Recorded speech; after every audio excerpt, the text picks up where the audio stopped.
A morte de um sonho. Bruno, não desiste de mim, cara. Me dá uma força, entendeu? Um assassinato minuciosamente planejado. Bruno dopou o Jefferson colocando uma substância entorpecente no suco. Ele foi estrangulado com um fio de telefone pelo Bruno.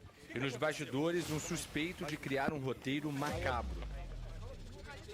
A trama que resultou na morte de Jeff Machado para a polícia começou a ser escrita meses antes do assassinato do ator. As investigações mostram que o até então amigo dele, Bruno Rodrigues, tinha prometido para Jeff um papel em uma novela.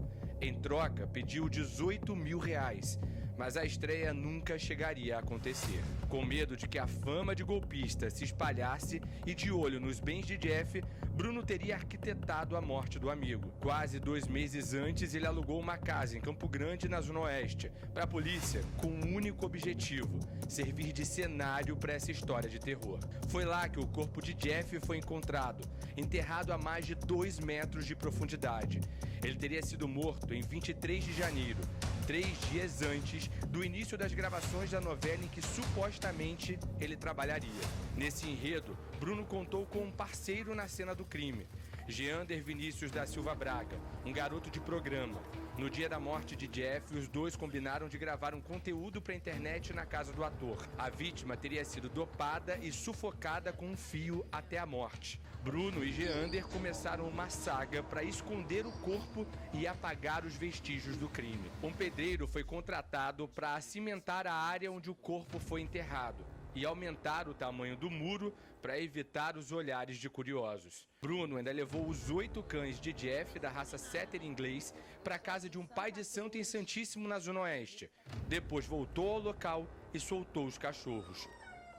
Foi através dos chips instalados nos animais que essa história começou a ser revelada. Como numa novela, Bruno começou a interpretar personagens que nunca existiram de verdade. Desceu aqui com um cachorro, dizendo que não tinha condição de ficar com o cachorro, que ele precisava viajar. Ai, Giovanni, nossa, por que vocês não falaram com a gente antes, cara? Porque a gente já pensou tantas coisas. Eu não sabia que vocês estavam procurando nada. Bruno se aproximou até da família da vítima.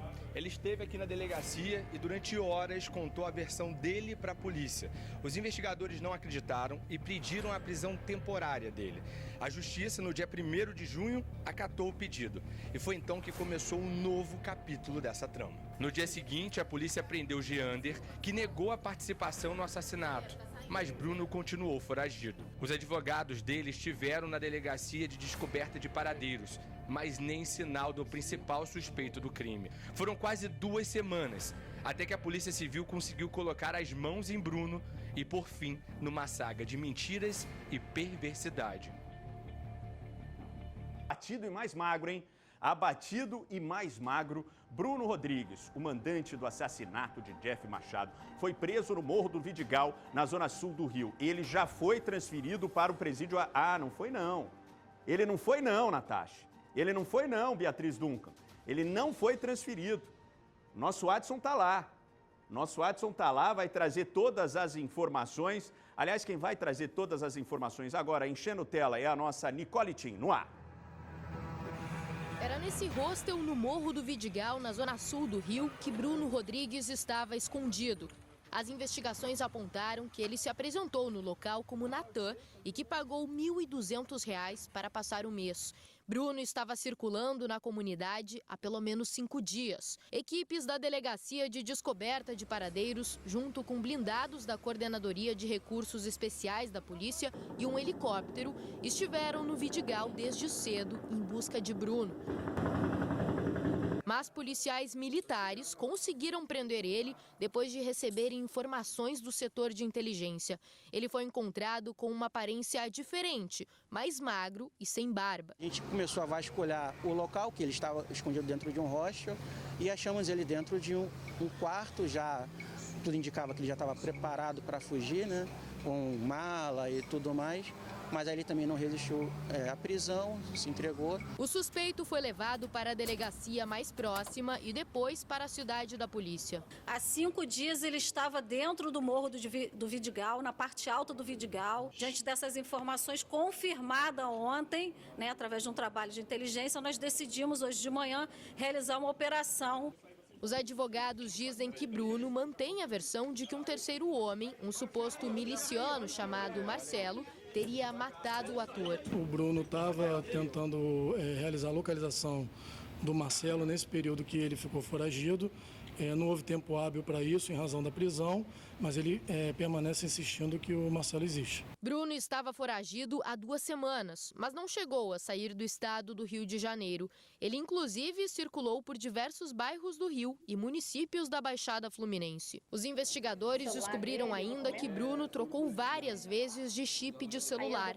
Essas foram mais algumas das tentativas dele para despistar os policiais. Durante esses 5 dias ele entrou e saiu da comunidade por diversas vezes, esteve no Leblon, esteve em Ipanema, esteve em outros bairros, mas sabíamos que ele estava no alto do morro. A polícia descobriu que Bruno vinha se mantendo esse tempo todo com cerca de R$100 mil que recebeu da venda de um imóvel que pertencia a ele e ao marido. Mas o que os investigadores querem saber agora é se alguém estava favorecendo o suspeito, ajudando ele a se esconder.